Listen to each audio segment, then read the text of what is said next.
B team ने किस तरह से किसे डेंट किया और कौन किसकी बी टीम था। कई खास मेहमान इस वक्त हमारे साथ हैं, आपको बता देते हैं। बीजेपी का पक्ष रखने के लिए गुरु प्रकाश जी हमारे साथ हैं, कांग्रेस पार्टी का पक्ष रखने के लिए सुरेंद्र राजपूत हमारे साथ हैं, निखिल एम है पॉलिटिकल एनालिस्ट हैं हमारे साथ हैं, और हमारे साथ अक्षय मराठी हैं आम आदमी पार्टी का पक्ष रखने के लिए। आप सभी का बहुत बहुत स्वागत है। लेकिन यहाँ पर सुरेंद्र राजपूत जी, कौन किसकी बी टीम है? क्योंकि अगर इस एनालिसिस को देखें तो एक तरफ गुजरात में आम आदमी पार्टी ने आपको डेंट किया, वहीं पॉलिटिकल पंडित ये कह रहे हैं कि हिमाचल में आम आदमी पार्टी के चलते आपकी मदद भी हुई। देखिए, दो तीन चीजें हैं अदिति जी, बड़ी स्पष्ट रूप से। आपके अपने एनालिसिस होते हैं, हम पॉलिटिकल पार्टीज के अपने एनालिसिस होते हैं। पॉलिटिकल पार्टीज एक चुनाव के एनालिसिस नहीं करती, कई चुनावों के एनालिसिस करती है और तमाम बातों को ध्यान में मद्देनजर रखते हुए बात करती है, एक दिन के लिए बात नहीं करती। जिस तरीके से आम आदमी पार्टी और भारतीय जनता पार्टी दोनों के गुणसूत्र एक हैं, जिन दोनों के डीएनए एक हैं, दोनों ही झूठ बोलने में माहिर हैं, छल करने में माहिर हैं, कपट करने में माहिर हैं, दोनों ही लिखित गारंटियां देकर के उनसे मुकरने में माहिर हैं, दोनों ही कहते हैं, कोई कहता है हम 2 करोड़ रोजगार देंगे और कोई कहते हैं हम ये चीज मुफ्त दे देंगे, पूरा दोनों नहीं करते हैं। तो उस तरीके से अगर आप ध्यान से देखेंगे तो कांग्रेस पार्टी के ऊपर जिस तरीके से आम आदमी पार्टी ने, चाहे हिमाचल में हो चाहे गुजरात में हो, जिस तरीके से उन्होंने भारतीय जनता पार्टी के खिलाफ एक शब्द नहीं बोला। हां, कांग्रेस के खिलाफ जरूर कि 27 साल में कांग्रेस जो है सत्ता नहीं ला पाई, इस कांग्रेस पार्टी को खत्म करने की आवश्यकता है, मैं लिख के दे रहा हूं 5 सीटें आएंगी। उसी तरीके से लिख के दे रहा हूं, क्या नाम, हिमाचल में जो बात कर रहे थे, इन सारी चीजों में अगर आप देखेंगे तो चाहे एएमआईएम हो और चाहे आम आदमी पार्टी हो, दोनों ने ही भारतीय जनता पार्टी को सहयोग अपरोक्ष रूप से करने का या समर्थन करने का इनका अपना एक एजेंडा था, जो गुजरात की जनता के सामने स्पष्ट आया। उन्होंने लगभग 12-13% वोट लिए हैं।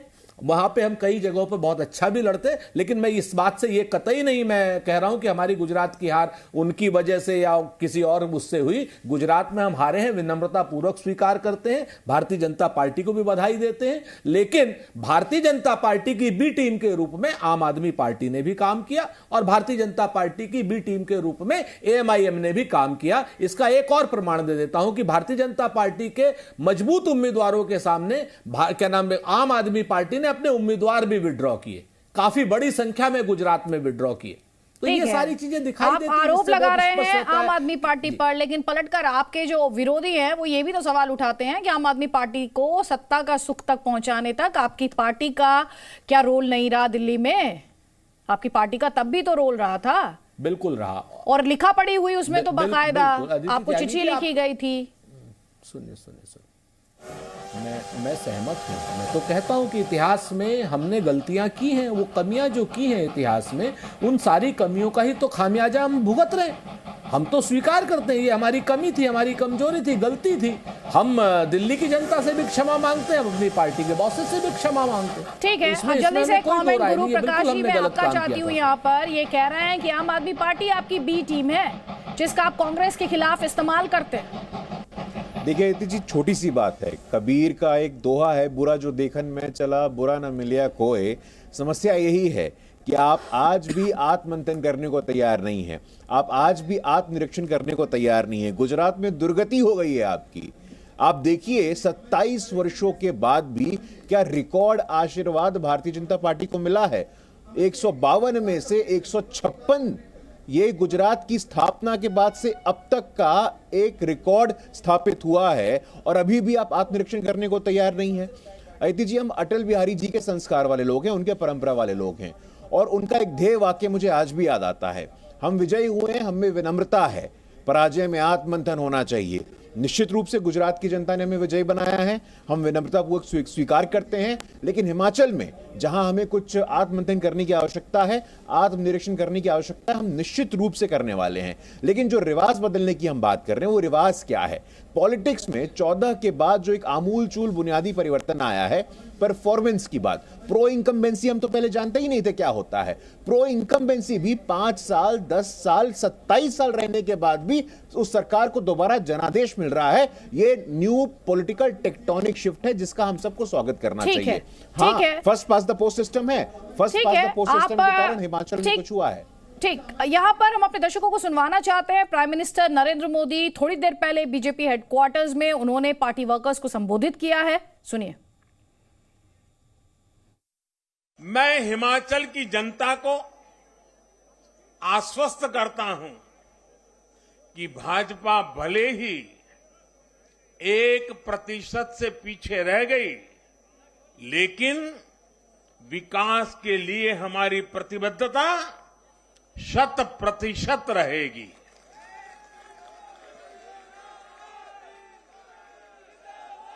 हिमाचल से जुड़े हर विषय को हम पूरी मजबूती से उठाएंगे और केंद्र सरकार के द्वारा हिमाचल की प्रगति का जो उसका हक है, उसमें भी कभी हम कमी नहीं आने देंगे। इस बार वाकई गुजरात ने तो कमाल ही कर दिया है।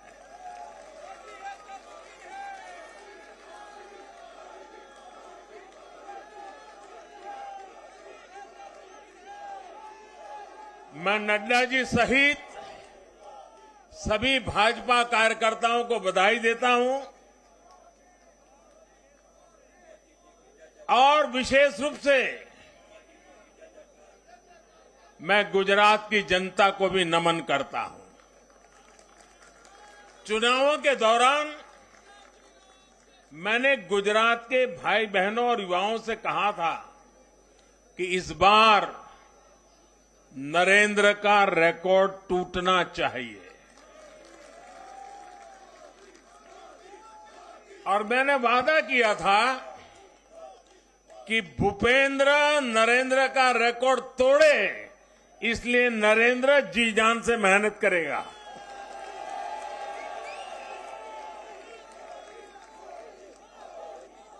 और गुजरात की जनता ने तो रिकॉर्ड तोड़ने में भी रिकॉर्ड कर दिया।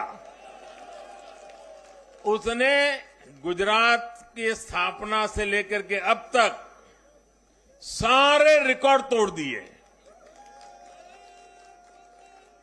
गुजरात के इतिहास का सबसे प्रचंड जनादेश भाजपा को देकर गुजरात के लोगों ने नया इतिहास बना दिया है। 2.5 दशक से निरंतर सरकार में रहने के बावजूद इस प्रकार का प्यार अभूतपूर्व है, अद्भुत है। लोगों ने जाति, वर्ग, समुदाय और हर तरह के विभाजन से ऊपर उठकर भाजपा को वोट दिया है।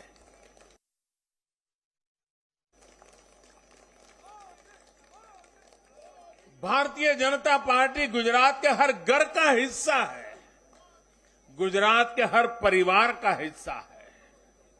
साथियों, इस चुनाव में गुजरात में 1 करोड़ से भी ज्यादा ऐसे वोटर्स थे जिन्होंने मतदान किया, लेकिन ये वो मतदाता थे जिन्होंने कभी भी कांग्रेस के कुशासन को, उसकी बुराइयों को देखा नहीं था।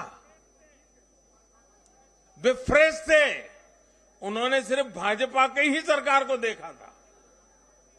और युवाओं की तो प्रकृति होती है कि वो हमेशा सवाल पूछते हैं, जांचते हैं, परखते हैं, उसके बाद किसी फैसले पर पहुंचते हैं। युवा सिर्फ इसलिए किसी पार्टी को वोट नहीं करते क्योंकि वो दशकों से सत्ता में रही या फिर उस पार्टी के नेता किसी बड़ी परिवार के हैं।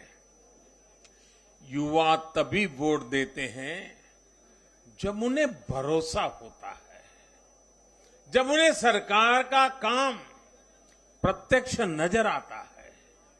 और इसलिए आज युवाओं ने जब भाजपा को भारी संख्या में वोट दिया है, सीट से लेकर वोट तक के सारे रिकॉर्ड तोड़ दिए हैं, तो इसके पीछे का संदेश बहुत स्पष्ट है। इसका मतलब है कि युवाओं ने हमारे काम को जांचा, परखा और उस पर भरोसा किया है। इसका मतलब ये है कि युवा भाजपा की विकास वाली राजनीति चाहते हैं। इसका मतलब है कि युवा ना तो जातिवाद के बहकावे में आते हैं, न परिवारवाद के। युवाओं का दिल सिर्फ विजन और विकास से जीत सकते हैं, और भाजपा में विजन भी है और विकास के प्रति प्रतिबद्धता भी है। मैं बड़े बड़े एक्सपर्ट्स को भी ये याद दिलाना चाहता हूं कि गुजरात के इस चुनाव में भाजपा का आह्वान था विकसित गुजरात से विकसित भारत का निर्माण। गुजरात के नतीजों ने सिद्ध किया है कि सामान्य मानवी में विकसित भारत के लिए कितनी प्रबल आकांक्षा है। संदेश साफ है, जब देश के सामने कोई चुनौती होती है तो देश की जनता का भरोसा भाजपा पर होता है। जब देश पर कोई संकट आता है तो देश की जनता का भरोसा भाजपा पर होता है। जब देश बड़े लक्ष्य तय करता है तो उनकी प्राप्ति के लिए देशवासियों का भरोसा भाजपा पर होता है। जब देश की आकांक्षाएं चरम पर होती है तो भी उनकी पूर्ति के लिए देश की जनता का भरोसा भाजपा पर ही होता है।